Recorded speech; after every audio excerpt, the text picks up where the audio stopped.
Halo semua, Assalamualaikum warahmatullahi wabarakatuh.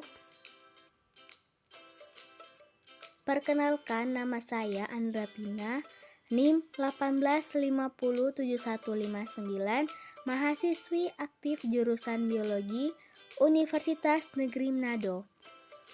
Kali ini kita akan membahas tentang mitokondria.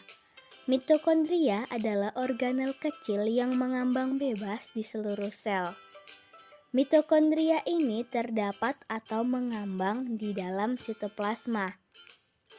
Mitokondria berfungsi sebagai tempat berlangsungnya respirasi sel pada makhluk hidup.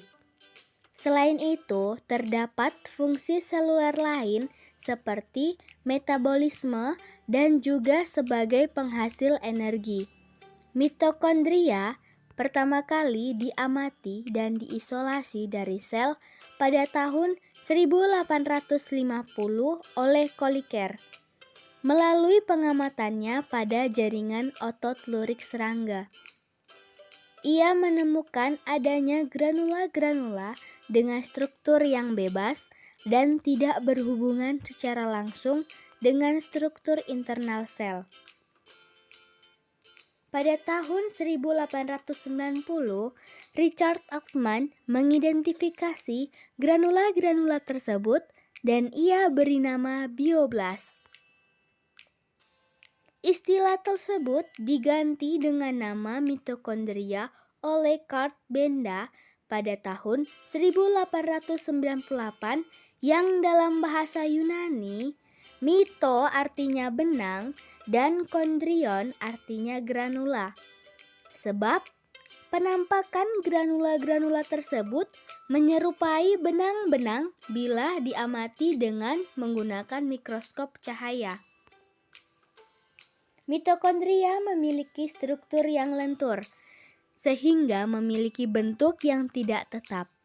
Mitokondria bisa memendek sehingga berbentuk spiral dan memanjang berbentuk tabung. Mitokondria dengan bentuk tabung memiliki panjang 0,5 sampai 1 mikrometer. Nah, akibat aktivitas memanjang dan memendek ini, mitokondria dapat bergerak bebas dan berpindah dari satu tempat ke tempat lain di dalam sel.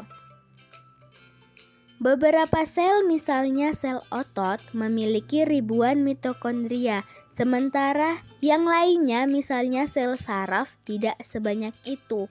Bahkan ada sel yang tidak memiliki mitokondria sama sekali.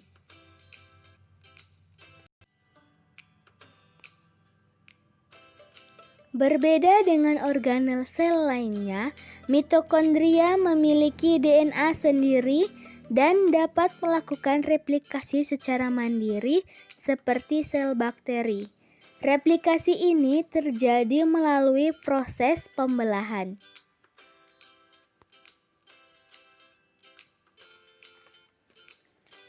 Seperti kebanyakan organel pada sel eukariotik, mitokondria terdiri atas dua lapis membran, yaitu membran luar dan membran dalam. Membran luar mitokondria terdiri dari protein dan lipid dengan perbandingan yang sama serta mengandung protein purin yang menyebabkan membran ini bersifat permeabel terhadap molekul-molekul kecil yang berukuran 6.000 Dalton. Di antara membran luar dan membran dalam terdapat ruang antar membran yang merupakan tempat berlangsungnya reaksi-reaksi penting bagi sel. Misalnya siklus Krebs, reaksi oksidasi asam amino, dan reaksi beta oksidasi asam lemak. Membran dalam mitokondria merupakan bagian yang kurang permeabel dibandingkan membran luar.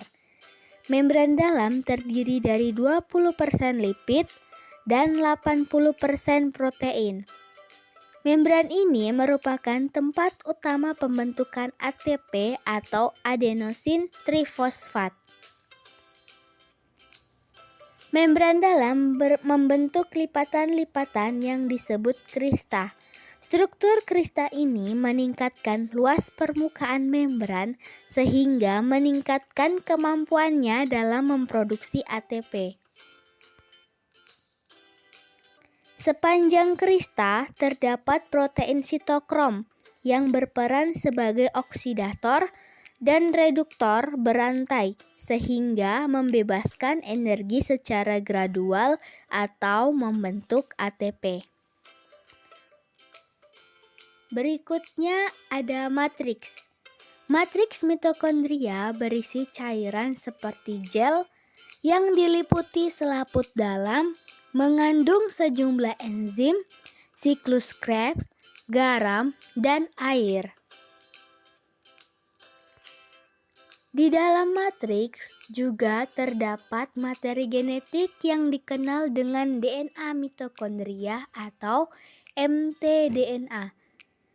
Di dalam mitokondria juga terdapat ATP yang merupakan bentuk energi yang dihasilkan mitokondria untuk proses respirasi sel. Demikianlah penjelasan singkat tentang mitokondria kali ini.